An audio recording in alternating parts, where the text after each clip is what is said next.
차라리 제가 준비했습니다. 가장 건강하고 가장 효율적으로 단기간에 최소 5kg을 감량하는 방법. 어차피 단기간에 빼실 거라면 다른 이상한 영상이나 연예인 다이어트법 이런 거 시도하시다가 건강 망치고 시간 낭비하고 요요 현상을 겪을 바에 차라리 제 영상 그냥 진득하게 끝까지 보시면 됩니다. 제가 직접 2년 동안 검증한 방법이니까 믿고 따라와 주세요. 안녕하세요. 4년 전에 수술을 받을 정도로 아팠다가 건강에 대해서 미친듯이 공부하다 보니 신체 기능을 해킹해버린 슈퍼휴먼이라고 합니다. 단기간 다이어트라는 말을 들으면 건강이 안 좋다, 몸 상한다 이런 말들을 많이 들어보셨을 겁니다. 하지만 우리가 살다 보면 결혼식이라든지 수영장에 간다든지 혹은 중요한 데이트 약속이 있다든지 정말 부득이하게 단기간에 체중을 감량해야 하는 경우가 종종 있습니다. 그래서 조급한 마음에 시중에 잘못된 다이어트법이나 이상한 다이어트 제품에 현혹되는 사람들이 많이 존재하죠. 왜냐면 제가 4년 전에 수술을 받은 직후에 다시 건강해지는 게 너무 간절해서 이 지푸라기라도 잡고 싶은 심정으로 이런 소셜미디어에 검색을 했을 당시에는 올바른 다이어트 정보를 알려주는 곳이 너무 적었거든요. 따라서 과거 그 당시 정확한 정보가 간절했던 저처럼 이 지식들이 누군가에게는 정말 필요할 것이고, 더 나아가 이 영상을 만들지 않으면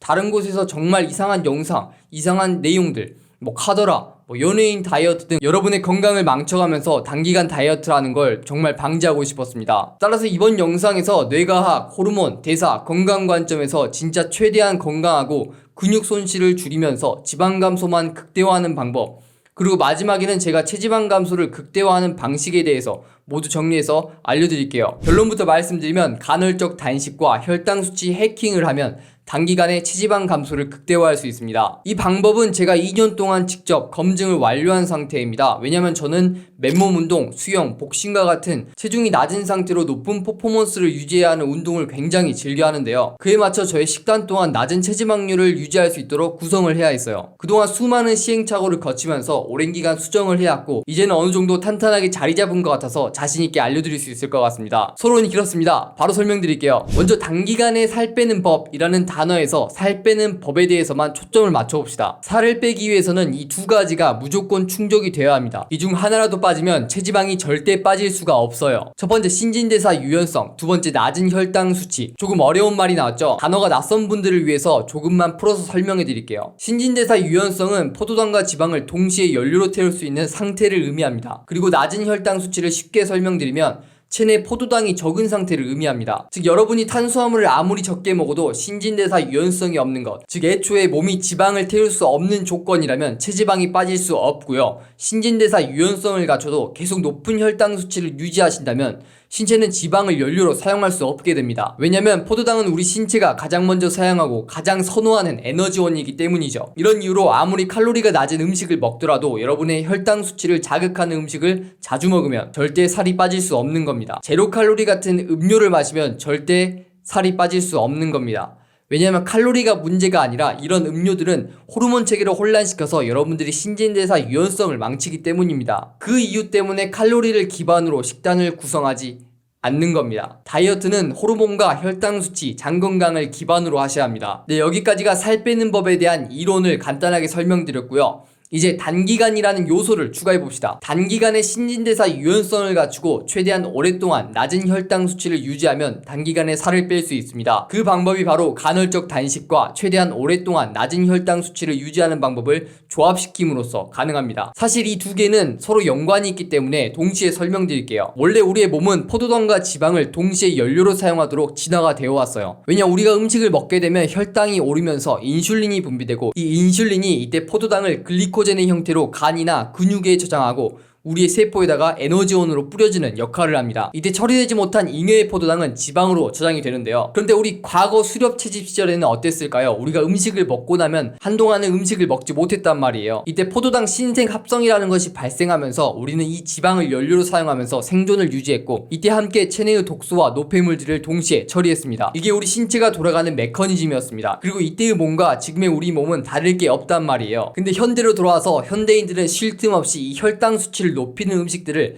몸에다 다 때려박으니까 몸에서는 이 지방을 연료로 사용하는 시스템을 사용할 필요가 없는 거예요. 왜냐면 몸의 입장에서 지방을 사용하고 있다는 건 지금 생존을 대비하고 있다는 신호입니다. 그런데 우리 인간의 주요 목적이 뭐예요? 바로 생존입니다. 그러니까 이런 지방을 연소하는 메커니즘보다는 몸은 탄수화물을 무조건적으로 선호한단 말입니다. 그래서 이런 지방 연소 시스템을 다시 개발하지 않으면 여러분들의 몸은 절대 지방을 태우려고 하지 않습니다. 그리고 이걸 가장 단기간에 개발하는 방법이 간헐적 단식과 낮은 혈당 수치를 최대한 길게 유지하는 겁니다. 왜 자꾸 저탄수화물이 아닌 낮은 혈당 수치라고 표현을 하느냐? 앞으로 설명드릴 내용을 모르면 탄수화물을 아무리 적게 섭취해도 혈당이 높아질 수밖에 없어요. 그래서 이런 표현으로 바꿔 쓰는 겁니다. 사람들이 종종 착각하시는 게 탄수화물을 적게 먹어서 살이 빠지는 게 아니라 혈당 수치를 낮춰야 살이 빠지는 겁니다. 이건 완전히 다른 개념입니다. 여기까지도 저는 칼로리를 적게 먹어라, 굶어라 이런 소리 절대 안 했습니다. 칼로리를 적게 먹는다고 해서 살이 빠지지 않습니다.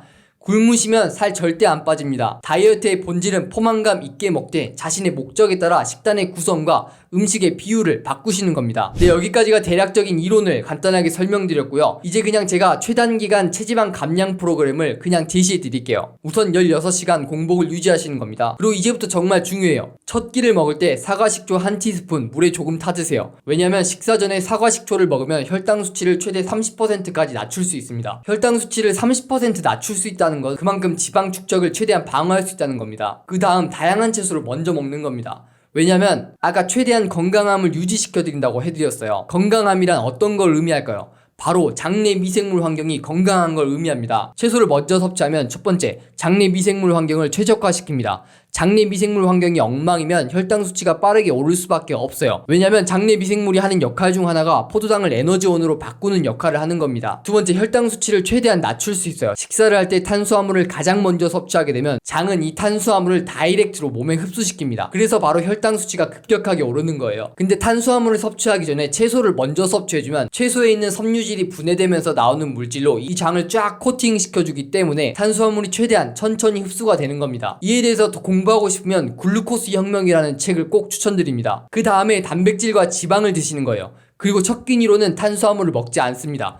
그럼 배고프면 어떡하나요? 그래서 채소 섭취량을 그 자리에 늘리는 겁니다. 이렇게 꼭 포만감 있게 드세요. 자, 이건 제 식단의 예시입니다. 삶은 브로콜리와 계란 4개를 볶았고요. 그 위에 들기름 1스푼, MCT 오일 1스푼을 넣어줬습니다. 그리고 김치를 준비했습니다. 식사를 시작하기 전에 사과식초를 1티스푼 물에 타서 먹습니다. 그리고 브로콜리랑 김치랑 계란 조금씩 싸서 먹다가 채소를 다 먹으면 단백질을 다 먹어줍니다. 자, 여기까지 우리는 혈당 수치를 급격하게 올릴 만한 어떠한 탄수화물이나 어떠한 과일이나 간식 같은 걸 먹지 않았습니다. 자, 이제 저녁도 똑같습니다. 사과식초를 1티스푼 먹어주고요. 이번에도 적정량의 채소, 단백질, 그리고 쌀밥 1공기 정도를 추가합니다. 왜 저녁에 탄수화물을 추가했느냐? 첫 번째, 탄수화물이 나쁜 게 아닙니다. 언제나 적정량의 탄수화물을 섭취해 주셔야 해요. 두 번째, 저녁에 탄수화물을 먹어야 수면을 최적화시킬 수 있습니다. 그리고 이 식사를 마친 시점으로 16시간 공복을 유지하시면 됩니다. 그리고 수면은 반드시 8시간 이상 할애하세요. 운동은 언제 해야 하나요? 체지방 감량 극대화가 목적이라면 단식 중에 하시거나 단식을 깨기 직전에 하시면 됩니다. 자, 정리해드리겠습니다. 살을 빼기 위해서는 신진대사 유연성과 낮은 혈당 수치를 유지, 이 두 가지 조건이 충족이 되어야 한다. 그리고 단기간에 살을 빼기 위해서는 16시간 이상 공복을 유지하는 간헐적 단식과 낮은 혈당 수치를 최대한 유지하는 조합이 가장 이상적이라고 생각한다. 그리고 건강함을 최적화시키기 위해서는 탄수화물 제거한 공간에 채소 섭취를 증가시킨다. 특히 탄수화물이 포함된 식사를 하기 전에 사과식초를 1티스푼 물에 희석해서 마시고, 식사 순서는 채소, 단백질, 지방, 탄수화물 순서로 먹는다. 꼭 하루 중에 한 번은 적정량의 건강한 탄수화물을 섭취한다. 간헐적 단식을 깨기 직전에 운동을 하고 수면에는 반드시 8시간 이상 할애한다. 그리고 가장 중요한 거, 무조건 건강한 음식으로 식단을 구성하는 겁니다. 이걸 기반으로 지금까지 설명을 드린 거예요. 다이어트는 무조건 건강한 음식을 기반으로 해야 합니다. 가공식품을 제발 쓰레기통에 버리시기 전까지